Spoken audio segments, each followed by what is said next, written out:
Olá, pessoal! Sejam muito bem-vindos ao nosso segundo episódio do Flycast News. Eu sou a Mari Seridone, estou aqui com meu amigo Rafa Marques. e hoje a gente vai trazer para vocês algumas notícias, sobre as principais tendências que foram discutidas no evento SXSW. Mas antes disso, se você ainda não assistiu ao nosso primeiro episódio, siga-nos nos canais do Instagram e no YouTube, @Flycast News, tudo junto.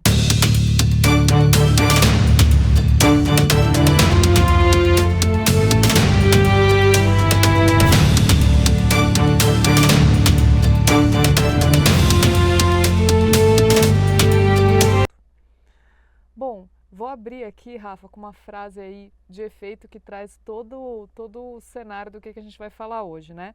A arte imita e inspira a vida.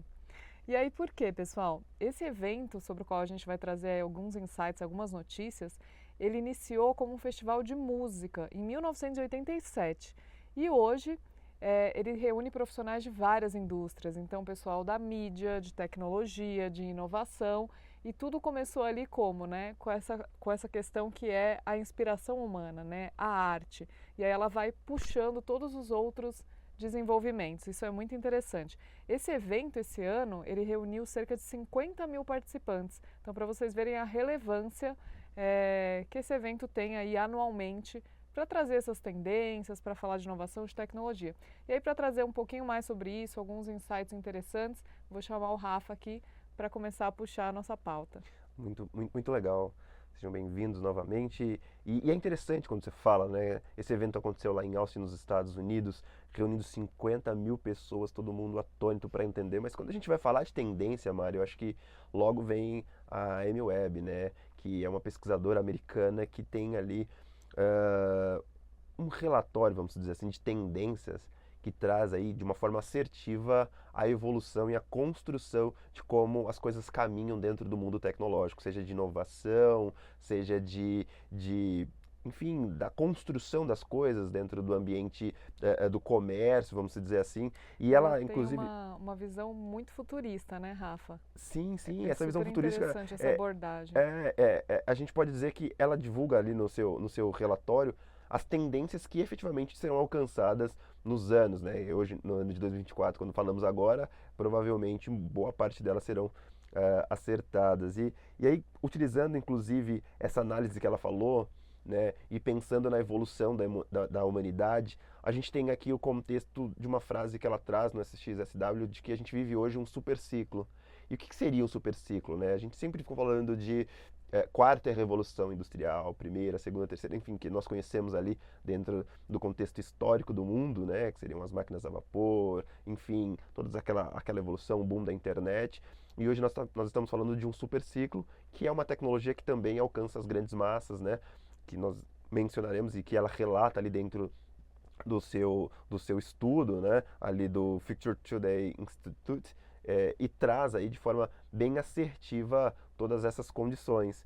E esse super ciclo tecnológico, ele necessariamente vem para romper algumas barreiras e traçar aí algumas formas para que as pessoas efetivamente consigam conciliar a evolução tecnológica com as suas necessidades diárias. Perfeito, Rafa. Acho que não dá para a gente falar de tecnologia sem falar dessa interface humana, né? A tecnologia está aqui para servir a sociedade, para nos beneficiar, e cada vez que surge uma nova tecnologia, que ela é desenvolvida e ela atinge uma massa grande aí de pessoas, com certeza a gente vai gerar impactos sociais, enfim, no mundo dos negócios, do trabalho. Então, acho que é super importante estar ligado, né, nessas tendências e ouvir essas pessoas que estudam dessa forma, né, com essa abordagem todos os anos, né? Isso é muito interessante, porque ela traz uma frase assim, que marcou bastante quando eu li a respeito, quando assisti a palestra dela, inclusive está disponível lá no site dela, nós vamos deixar o link aqui para que vocês possam consultar também. Ela fala que um super ciclo tecnológico, ele vem para mudar o curso da história, né? E não só isso, né? Ele traz assim um coro dentro dessa história humana que necessariamente as pessoas precisam entender que elas não precisam se submeter a essa condição, né? Elas têm que avançar ao passo que isso evolui. Então eu achei muito marcante de que vão existir diversas tendências e que a humanidade necessariamente vai precisar fazer escolhas, sobretudo em quais mais impactam as suas rotinas, né? E fazer uma interação positiva, né, Rafa? Acho que é muito disso que você falou. Acompanhando todas essas evoluções e inovação, eu acho que é impossível para a gente se fechar ali numa bolha, né, e ficar totalmente avesso, porque senão realmente você vai ficar para trás. Mas o que tem que ser feito, né, o que as grandes indústrias, enfim, as empresas têm que fazer, é tentar justamente olhar para esse lado humano dessas tecnologias e para que essa interação seja positiva, né? Sim, sim. E aí, sendo mais específico, a MIT também, através da sua CEO, trouxe dentro desse evento do SXSW 10 tendências presentes ali, né, naquele evento e que efetivamente impactariam todas as pessoas que de alguma maneira se relacionassem com elas. E quando a gente fala, né, de tendências dentro dessa seleção, qual que foi a principal tendência a ser falada neste ano? A número 1, apostaria em inteligência artificial. Exatamente. Eles elegeram como IA para tudo, né? Então, esse contexto de IA para tudo seria alocar os esforços específicos para que as pessoas pudessem, para além das suas atividades, se interagirem, né, com objetos, né, de IoT, né, inteligência das coisas, enfim, fazer multiplicar esses esforços para que a inteligência artificial estivesse presente. E assim, destaca-se como uma ferramenta que ela vai evoluindo com o tempo, tendo em vista que as pessoas alcançaram num espaço muito curto o acesso efetivo ali à utilização dessas ferramentas. E aqui a gente tem ali algumas coisas que se destacaram, como o chatbot, a OpenAI, o Bard ali da própria a ferramenta do Google também. Enfim, nós tivemos ali um contexto também complexo, né, de que imagens que por hora tinha um formato e de repente foram refeitas e alocadas em cenários nunca imaginados, né? Como o presidente dos Estados Unidos na Lua, enfim, imagens realísticas, né? A gente transpõe aí todas as barreiras do possível, né? Que antes a gente tinha de limitação da realidade. Acho que essa tecnologia permite isso, né? Acho que é isso que encanta tanto, né? Sim, sim. E aí tem o contexto de que tudo isso leva para uma geração. Qual que é essa relação do ser humano e a inteligência artificial? Me parece que quando falávamos a respeito disso, você também tinha um tema muito interessante para abordar essas questões, né? Isso, Rafa. Eu acho que sempre trazendo, né, o ser humano como o centro aí de toda a questão. A Amy Webb, né, que a gente referenciou aqui um pouquinho antes, ela é CEO, né, do Future Today Institute. E ela trouxe ali um insight bem interessante, né, que quando a gente fala de inteligência artificial, não tem como a gente não falar da problemática ali ética, né, e dos vieses, né? Por quê? A inteligência artificial, como a gente até trouxe aí algumas aplicações no nosso primeiro episódio, ela é gerada a partir de inputs ali, né? Ou seja, um banco ali de dados que já foi previamente alimentado. Então, a depender da qualidade, do tipo de dados e de informações que vão estar nessa base dela, o que ela vai refletir são os padrões da sociedade. Então, se a nossa sociedade tem um comportamento ali de discriminatório com algum grupo minoritário, qualquer que seja, essa tecnologia vai refletir isso também, né? E aí, esse foi um dos temas, né, que foi abordado no relatório que foi lançado durante esse evento, que é o Future Today Tech Trend Report. Ele aborda 700 tendências de diversas temáticas, né, entre elas a inteligência artificial. É um material super rico, super interessante. A gente vai deixar também o link, se você não teve acesso, né, para baixar esse relatório e entender um pouquinho aqui sobre o que a gente está falando. Mas ainda sobre essa ótica, né, de inteligência artificial, interação humana, eu trouxe aqui um destaque para uma notícia que saiu no site Tecmundo. E aí o título dela é o Super Ciclo, né, ele faz referência ao SXSW. SXSW, Super Ciclo da Tecnologia, nos desperta para uma nova era da interface humana. E aí é isso que você falou, Rafa, sobre a relação homem-tecnologia. Sim, e inclusive, né, observando que, mais uma vez, as tendências de evolução, elas tentam, né, de alguma forma, aplicar a utilização, a facilidade das necessidades diárias do ser humano. Então, eu acho que a nossa principal discussão, ela vem, acho que desde o primeiro episódio a gente já falou um pouco sobre isso, mas isso vai se estender por alguns, né, quando a gente abriu a nossa pesquisa para fazer os episódios para o pessoal, ficou muito claro que há esse interesse dentro da sociedade em perceber qual será esse impacto Uhum. frente à existência humana, o quanto as pessoas efetivamente perderão ou ganharão, né, com a aquisição de novas tecnologias voltadas para a utilização de inteligência artificial, né? Perfeito, Rafa. E aqui, como a gente inclusive tratou um pouquinho, até com as notícias que a gente trouxe no primeiro episódio, né? A inteligência artificial, e isso já é aqui trazendo um pouco o ponto central, né, que essa notícia traz, a inteligência artificial ela faz o quê? Ela processa um grande número de dados e o objetivo é justamente tentar chegar próximo da capacidade cerebral do ser humano, né? Mas tem uma coisa que a inteligência artificial não vai conseguir nunca refletir totalmente, que é a emoção, né? Que é justamente esse componente humano que a gente está sempre trazendo. E aí, justamente para tentar quebrar um pouco essa questão dos vieses e tudo mais, o que foi discutido nesse evento é que seria necessário humanizar esses modelos, né, esses sistemas de inteligência artificial. E como que isso é feito? Né? Através ali do próprio design. Né? A gente pode até trazer, a gente ouve tantas vezes falar, né, privacy by design, security by design, então acho que aqui é ética by design. E isso é interessante, né? Até explicando para todo o nosso público, quando nós falamos de privacy by design, security by design, enfim, ethics by design, é dizer que desde a concepção de quaisquer produtos ou iniciativas, que elas passem por esse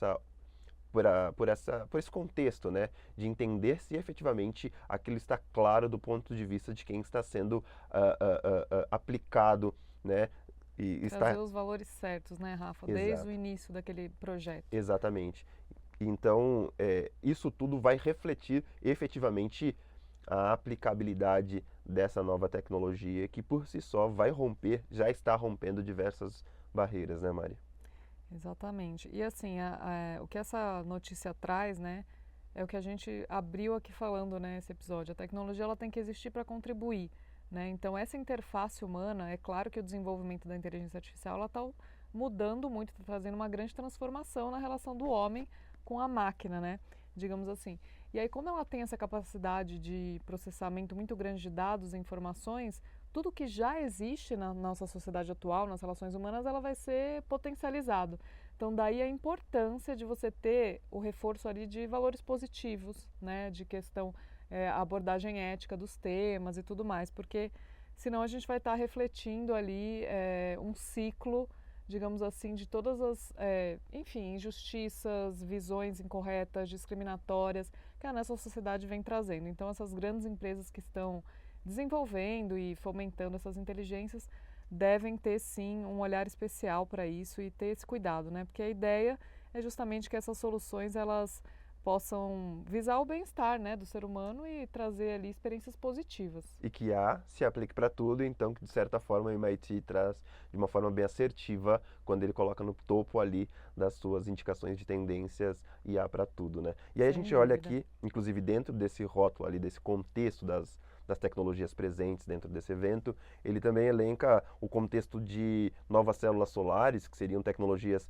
visando já essa condição climática e a contenção efetiva, né, sobretudo da tecnologia em relação à geração de energia solar, né, e que por hora dentro dos estudos que foram apresentados, ela bate aí um recorde de eficiência. Mas olhando ainda para o que você falou, né, e a gente tem até está muito perto, né, essa apresentação, é o contexto da realidade virtual. A gente teve aquele contexto do metaverso um pouco atrás. Para quem não conhece, o metaverso era um ambiente virtual em que as pessoas participariam e teriam ali as suas casas, enfim, seria Teve um tokenizado. hype muito grande sobre isso, né, Rafa? E É, agora a gente não perce- ouve mais tanto falar, percebe que né? isso não se teve ali uma força de expansão, mas Uhum. por conta do que a gente fala sempre aqui, que é a capacidade de processar esses dados e entregar às grandes massas. E isso se tornaria muito caro, né? Quando a gente fala de metaverso, como é que a gente estrutura uma realidade virtual efetiva? Imagina um banco de dados gigantesco, uma velocidade de processamento de dados gigantesco, a internet, enfim, metodologias de segurança, tudo isso aplicado para um contexto de uma cidade Sim. virtual. E aí a gente tem o contexto do Apple Vision Pro, né, que eles até citam lá como Uhum. sendo, né, um item também de relevância e como tendência, mas entra dentro aqui talvez dessa liberdade artística aqui para a gente falar a respeito de que, ao nosso ver, por hora ainda não teve uma grande evolução, mas eles trazem como uma tendência, talvez até observando ali que essa nova marca, né, que a Amy traz ali, né, desse super ciclo, talvez rompa essa nossa dificuldade de processamento de dados e evolua de alguma maneira para um contexto como esse. É que isso tem um impacto muito grande, né, Rafa? Até em questões assim de meio ambiente, né? Que às vezes a gente não para pensar, mas esse volume tão grande de processamento ele consome muita energia, né? Então assim a gente traz até a questão da preocupação ambiental mesmo, né? Nunca dá para a gente olhar para toda essa evolução só sobre um viés, né? Só sobre o benefício que a tecnologia vai trazer, onde eu posso aplicar. Tem toda uma estrutura ali por trás, né? Não existe, as coisas não rodam sozinhas, né? Precisa ter uma estrutura física ali, um servidor, enfim.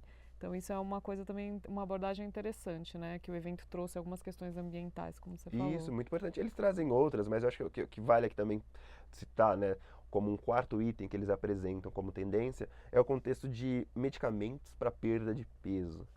E o quanto isso impacta, né, a um aumento global na utilização desses medicamentos. E aqui nós já fazemos aqui um corte de que nós não estamos orientando, não estamos dizendo para que vocês tomem nenhum tipo de medicamento ou que se automediquem, procurem os seus médicos, façam as atividades físicas, se movam. Se você está sentado na cadeira há muito tempo, se levanta, se mova. Faça o que tem que ser feito hoje, porque o amanhã te cobra o que você não fez hoje, né? Exatamente, isso é super importante, Rafa. E aí, assim, a gente olha que tem, assim, ferramentas muito robustas e que, de certa maneira, impactarão, né, quando a gente fala no contexto de medicamentos para perda de peso, eles falam disso como uma tendência tecnológica que vai impactar a humanidade de uma maneira de como elas fazem as coisas, né? Então a gente Uhum. olha aqui que a gente tem o contexto alimentar, que vai impactar a forma como as pessoas se alimentam, né? A forma como as pessoas se relacionam com a medicação e a forma, inclusive, como as pessoas se relacionam com outras tecnologias, se não indiretamente, assim, por Uhum. dizer, né? Porque quando falávamos, inclusive, na nossa pauta a esse respeito, a gente até citava uma situação ali voltada para a aviação. Como é que um remédio, efetivamente, né? Você pode dizer isso melhor para a gente agora, Mari? Sim, é super curioso, porque quando eu vi essa notícia, assim, aquele título ali, eu falei, que relação pode ter, né, a utilização desses medicamentos para perda de peso com o setor da aviação, né? Então foi uma notícia que saiu no site Money Times, né? O título dela aqui, que a gente também vai colocar aí para vocês, Ozempic pode ajudar empresas aéreas a economizarem milhões de dólares por ano. Então aqui ela está falando, né, especificamente do impacto desse medicamento. Acho que hoje em dia é muito difícil você não ter ouvido falar, né, ou não conhecer pessoas que utilizam esse tipo de medicação. E aqui qual que é a relação, né? Essa notícia explica. Quanto maior o peso da aeronave, maior é o consumo de combustível dela, né? Então, essa pesquisa ela foi feita mas o que ela diz é que se o passageiro médio perder por volta de 5 quilos, no período de um ano, a companhia aérea ela pode economizar cerca de 80 milhões de dólares, justamente por essa questão do combustível. Essa pesquisa, essa análise, ela foi feita ali com base, olhando para a realidade da companhia United Airlines, né? Mas o pesquisador ele deixa ali claro que esse reflexo aí positivo poderia ser vista em todas as companhias aéreas, né? Seria uma coisa geral. E acho que é muito interessante, porque essa questão de você diminuir o peso do avião é algo que é um problema realmente, é um desafio para as companhias aéreas, né? Então a gente ouve falar que, por exemplo, eles reduziram, não colocam mais revistas, os carrinhos ali que leva para servir as coisas, eles estão tentando usar um material mais leve, e aí você imagina o impacto, né? A gente teve esse boom agora desses medicamentos a partir aí do final do ano passado, já foi colocado como uma tendência também para esse ano. Então, durante um período aí desse ciclo, né, a gente vai ter uma diminuição de peso e vai ver esse impacto na economia, no setor de aviação nos próximos anos. E é interessante, né? Quando a gente fala dos impactos na economia, não só no setor da aviação, né? Nós temos aqui o setor alimentício, de commodities e de tantas outras frentes das quais Sim. as pessoas passam aí se alimentar num contexto, numa proporção menor, talvez, né? E aqui já sem lançar nenhum tipo de medo ou histeria, mas vamos assim pensar que Daqui a pouco as pessoas estão minimamente se adequando a um formato de não vou me alimentar. Olha onde a gente está chegando, né? Então, é muito interessante a gente pensar nesses desafios e quais serão os formatos que esses desafios nos apresentam, tendo em vista que lá atrás nós fomos apresentados, né, nós aprendemos de uma outra forma a fazer as Uhum. coisas, desde viajar de avião até nos alimentar, nos relacionarmos com outras pessoas. E aí quando a gente fala em formas diferentes de fazer as coisas, né, eles também trouxeram como um item importante ali dentro, né, a MIT apresenta nesse relatório como um quinto item ali muito importante, os sistemas de energia geotérmica, que para o nosso dia a dia aqui comum, talvez, o que faria a diferença, né?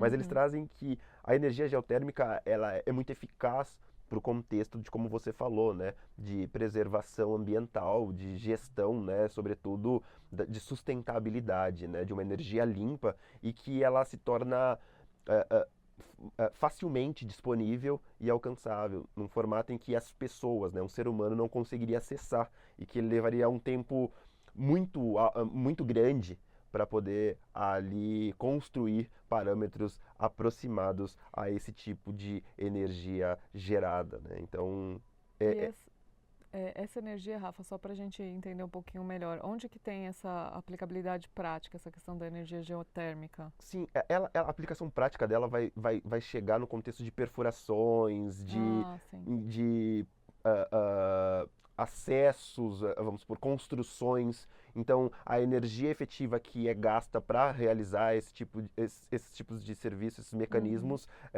ela por si só, ela consegue liberar mais calor e então produzir efetivamente uma energia mais limpa. Então, isso seria um contexto assim de aplicabilidade direta para a nossa realidade, mas obviamente tem que Interessante. pensar como é que essa tecnologia seria aplicável num todo, né? Qual seria o custo, a viabilidade e afins. Mas pensando em custos e viabilidade, também foi algo muito recente que eles também trouxeram como tendências, que foram os microchips. Todo mundo recorda que nós tivemos, salvo engano, no ano de 20 ou 21 ali, ou um problema muito grande em relação a esse tipo de material, porque Uhum.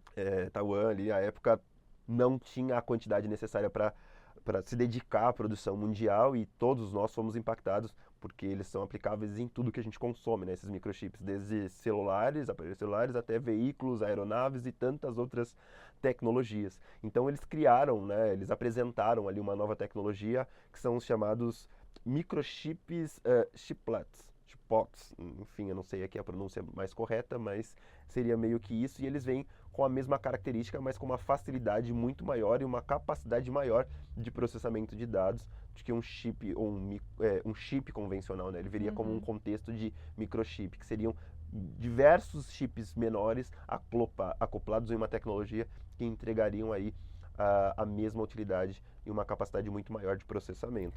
Então a ideia aí, pelo que eu estou entendendo, Rafa, é reduzir uma questão até de matéria-prima mesmo, pensando no meio ambiente, mas tecnologicamente você conseguir um resultado melhor do que a gente tem com os chips tradicionais. Seria isso? Sim, sim. E inclusive mais rápidos, mais eficientes e, assim por dizer, mais acessíveis, né?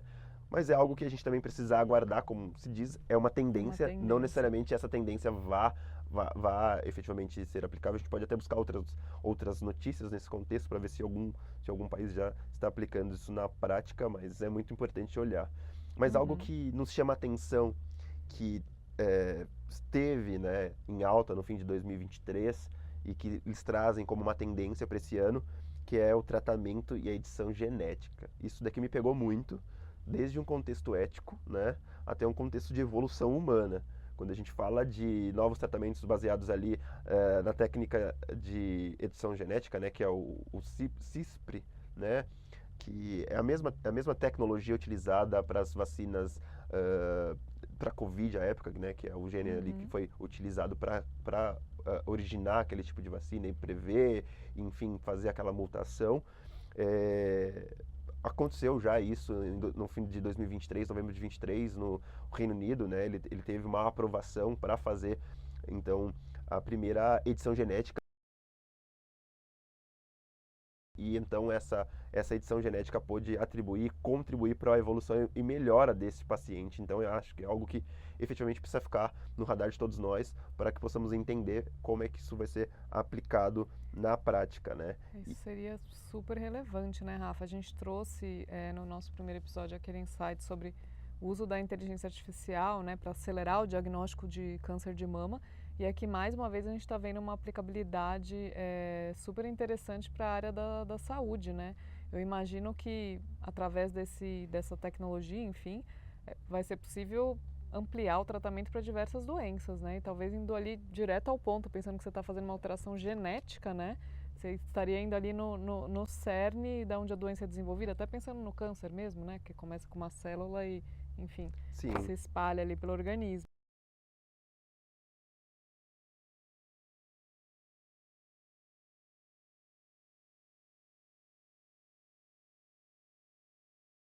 E aí, dentro desse contexto, nós temos que observar diversas características que seriam atribuídas, né, a essa nova tecnologia, desde a possibilidade de mutações genéticas desconhecidas, né, que são os chamados efeitos adversos em razão da utilização dessas metodologias, das quais a gente ainda não tem um conhecimento aprofundado desses estudos, até a constituição efetivamente da alteração desse gene, né? Então, Uhum. eu penso que sim, tem que ficar no radar como uma tendência, a gente precisa observar, já temos 2 casos de sucesso em relação a isso, né?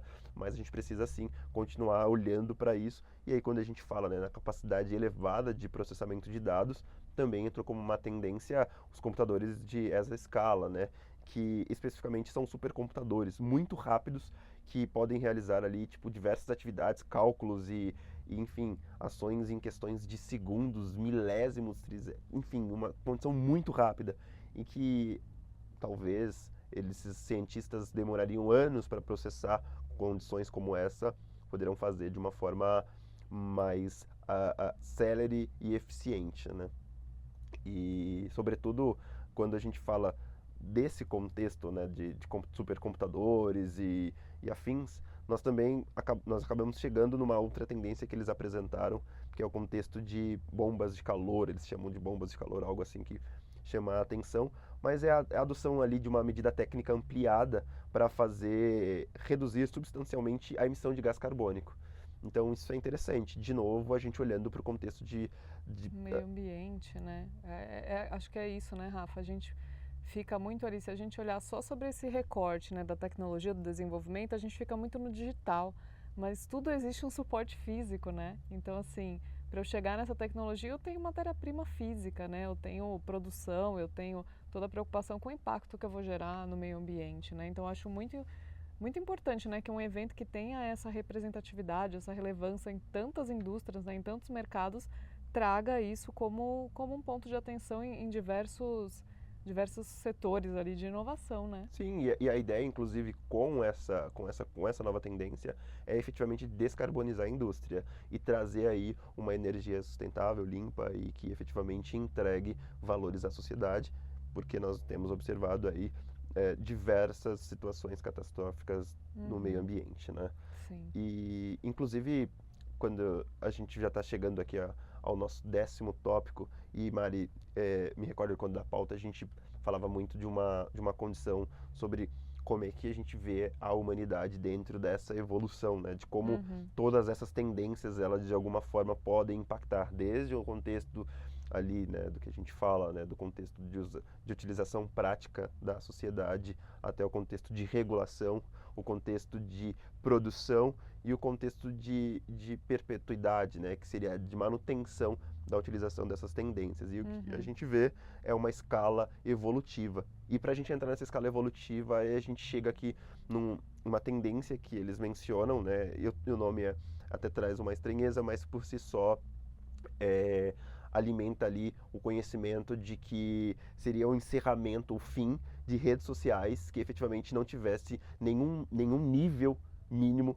de regulação. E a gente não está falando aqui diretamente no contexto do direito, de uma regulação feita uhum, pelo Estado, né, que inclusive o Brasil hoje tem uma discussão ali do marco civil, em específico no artigo 19, sobre quais são as capacidades dos provedores, né, de conteúdo, em relação, né, à moderação de conteúdo, mas minimamente se tem a necessidade de que esses ambientes possuam diretrizes e políticas que entreguem um contexto ético, um contexto transparente, um contexto de segurança para as pessoas que ali estão transitando. E aí a gente tem diversas ferramentas que, por hora, eles citam como tendências se não mudarem o formato que por si só estão apresentando, né? Como o contexto de descentralização, né, que permitiriam que elas efetivamente regissem, criassem as normas e fizessem efetivamente as interações com o público e toda a moderação dos conteúdos de acordo com as diretrizes que elas entendam que sejam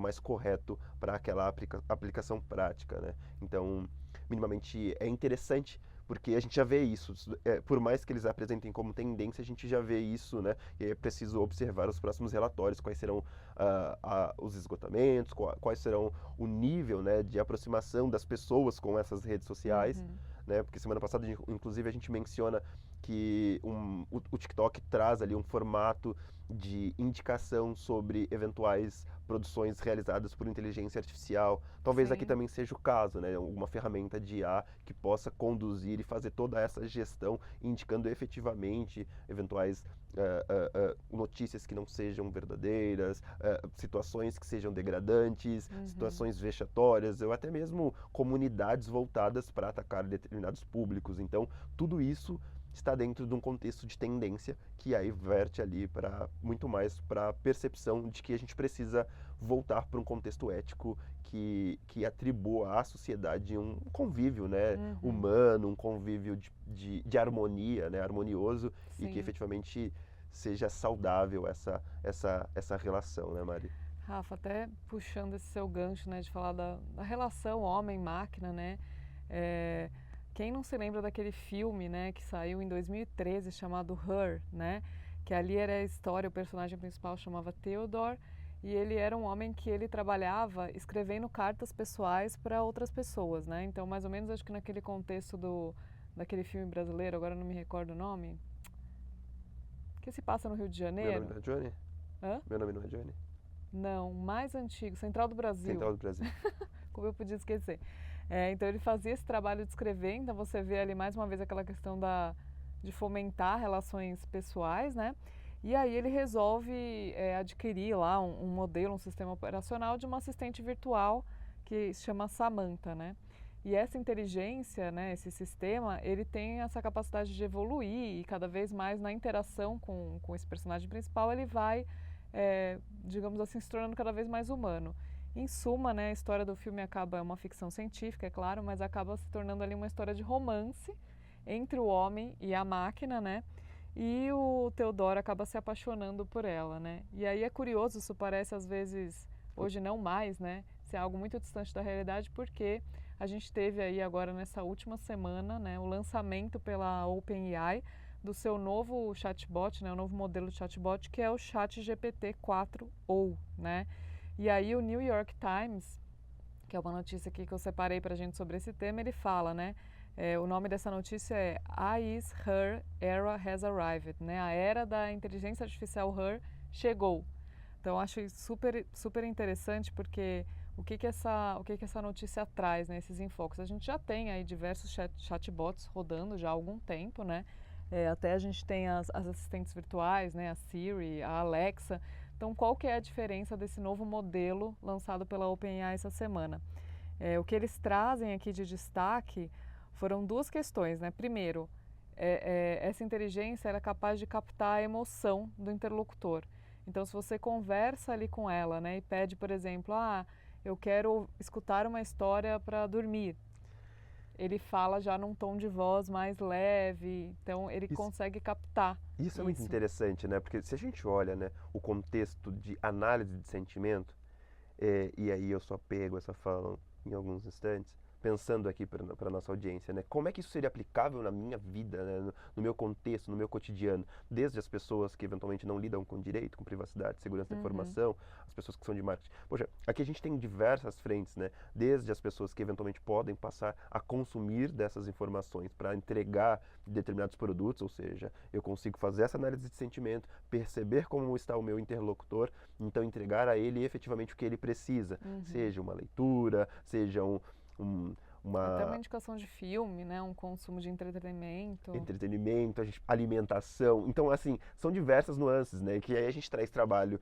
para o time de privacidade, para pensar no contexto, né, de, de qual é efetivamente a necessidade em relação de entregar esses dados, né, essas análises para essas empresas, porque provavelmente, não que nós não estamos dizendo que necessariamente essa ferramenta vai entregar para algum produtor Uhum. de conteúdo, vai entregar para alguma empresa de streaming, não, mas de que você extrai efetivamente produtos possíveis dentro de uma condição como essa, né? De que é possível gerar diversos outros nichos, né? Quando a gente fala, né, como uma tendência efetivamente de IA para tudo e de inteligência das coisas, de IoT, né? Uhum. Desde a Alexa, Siri, o seu aspirador de pó, a sua geladeira. Então, olha só, você Sim. falou pela noite, poxa, com esse tom de voz, com essa condição, a sua própria Alexa já pode ali pensando num contexto, você conversando com o seu chatbot, né? Construir a Uhum. sua lista de compras porque percebeu que a sua geladeira inteligente está faltando água, está faltando determinados insumos, o seu aspirador de pó inteligente já também entendeu que em determinado período você traz mais sujeira para casa, então, Uhum. enfim, É tudo diversas interligado, né, Rafa? passa a ter diversas nuances aplicáveis ao cotidiano, né, das pessoas e também para as empresas no contexto de formular produtos e que aí esses produtos precisam necessariamente entrar no contexto do que você falou, né, no contexto ético, para Uhum. que a tecnologia de forma alguma se apaixone mais pelos resultados e eu sempre vou flertar com isso, né? A gente tem que entender qual que são os problemas, né? Ah, os problemas Uhum. são esses, né? A falta de comida na geladeira. É interessante que a IA, né, Mari, te fale o que você está precisando comprar? É interessante, talvez.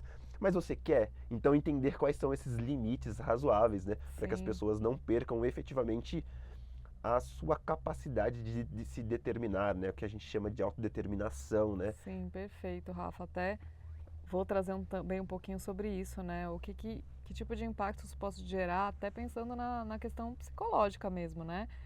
Será que todo mundo está preparado para lidar com uma tecnologia como essa? Qual que é o limite entre realidade e a ficção, né? Qual que é o limite entre realidade e o digital? E aqui, além dessa característica, né, dela conseguir trazer aí uma questão de captação da emoção, um ponto que eles também conseguiram superar nesse novo modelo é que justamente não é mais necessário converter aquilo que a pessoa fala, né, para aquele modelo em texto para que a máquina, digamos assim, processe. Ele consegue diretamente já ler isso, processar isso, seja em formato de áudio, seja em formato de vídeo, seja em formato de foto. Então, nessa apresentação, nesse evento, né, que rolou ali onde fizeram o lançamento desse novo chatbot, eles mostraram, por exemplo, até ali teve uma situação em que um dos funcionários da OpenAI mostrou um papelzinho escrito mesmo assim pela câmera, né, para o ChatGPT, e lá estava escrito eu coraçãozinho ChatGPT, né, e o ChatGPT responde, muito gentil da sua parte. Então, assim, é muito curioso. E aí, justamente por conta dessa forma de processamento, que não tem mais a necessidade de fazer uma conversão em texto para rodar na inteligência, a resposta ficou mais rápida. Então, isso faz com que a conversa fique mais fluida, né, com esse assistente, enfim. Então, isso é super interessante, né, quebrando aí essas duas barreiras da emoção e dessa fluência na comunicação, vai se aproximando cada vez mais de um ser humano, né, de uma interação humana. E eu costumo fazer uma brincadeira, né? Que eu sempre peço ali, por favor, para Alexa e afins, né? Porque eu não sei como é que Perfeito, será exatamente, a Rafa. era das máquinas, né? E como é que a gente vai ter essa interação num futuro. Mas por óbvio que é, me parece que, assim, já li em outras matérias, não nessa especificamente, mas pode trazer para nós qual foi a abordagem a esse respeito, mas me parece que se, se adquire resultados melhores de acordo com o tratamento de quem está mandando ali aquela ordem, né? De quem está trazendo aquela solicitação. E eu não sei, efetivamente, num contexto geral, se seria aplicável para esse novo chatbot, mas eu posso dizer que sim, que para outras tecnologias de inteligência artificial, a maneira como você se relaciona com ela, como você Uhum. pede as coisas, faz com que seus resultados sejam melhores. Então isso é interessante, que a educação ela é boa em qualquer lugar, até as máquinas também gostam aí e querem ser bem tratadas, né? Exatamente, Rafa. E é interessante porque é inevitável pensar sobre isso, né? Se eu estou lidando ali com uma máquina, com um assistente virtual, que ela percebe o meu tom de voz, que ela consegue captar ali a minha emoção, como eu estou naquele dia, etc. Será que vai fazer diferença, né? Se eu falar, por favor, obrigado. Eu também tenho esse costume, né? Quando eu vou pedir alguma coisa para o chat GPT, eu coloco, olá, tudo bem? Será que você poderia me ajudar a fazer tal coisa? E aí foi interessante você trazer esse tema, porque eu vi justamente recentemente uma notícia que saiu na Exame, né? E aí o título dela é justamente essa, né? Adianta falar por favor e obrigado para o chat GPT? E aí, quem traz ali a informação mais técnica, né? Inclusive aqui essa notícia cita uma entrevista que ele deu para o El País, né? É o Henrique Dans, que é um professor de inovação e tecnologia da EA Business School. E aí ele traz uma explicação técnica para isso, né? Ele falou que na verdade não é porque você vai falar de uma forma mais polida ou mais educadamente com esse assistente virtual que de fato ele vai te dar respostas melhores. Mas o que acontece? Dentro do contexto de todos os modelos, dados, informações que ele processou no período de aprendizado nele, né? Porque a inteligência artificial é justamente isso. Ele tem uma base ali de dados, como a gente coloca, ele processa aquilo, ele aprende e depois ele reproduz. E aí, dentro desse contexto, as interlocuções, as conversas em que há maior educação, digamos assim, entre os interlocutores, a qualidade das respostas costuma ser melhor. Então, pessoas ali, às vezes, sei lá, mais instruídas, que falam ali de uma forma um pouco mais polida mesmo, mais educada, enfim, costumam estar tratando de informações ali mais completas, né? Então, isso acaba trazendo esse resultado, mas, na verdade, é, esse sistema, esse modelo de inteligência artificial, ele não estará realmente sendo educado com você porque você agiu dessa forma. É tudo uma questão técnica. E eu acho que é importante trazer isso, Rafa, porque traz esse aspecto aqui, né, que eu falei um pouquinho antes. As pessoas estão preparadas para lidar com essa interface, sabe? Será que, como no exemplo do filme, né, como na história desse filme, elas não vão de repente perder um pouquinho o que é a realidade? Porque nessa história, né, ele se apaixona pela inteligência artificial. Então, eu imagino, e até essa notícia até cita, né, pessoas que já tentam fazer esse tipo de interação, né, com a inteligência artificial, de criar um relacionamento amoroso, né? Então, Afetivo. assim, é curioso. E isso mostra muito da realidade da nossa sociedade atual, né? Quantos problemas psicológicos, de pressão, de ansiedade, de solidão podem. Às vezes as pessoas vão buscar essas tecnologias para preencher isso. E o quanto isso é realmente bom, né? Entendi. É Ou interessante. ruim. Aí eu vejo um lado muito mais negativo, né? É interessante falar sobre isso, inclusive sobre o aspecto de saúde, né? De que as pessoas necessariamente precisam. Eu sempre vou falar, né? Ninguém é alguém sem ninguém.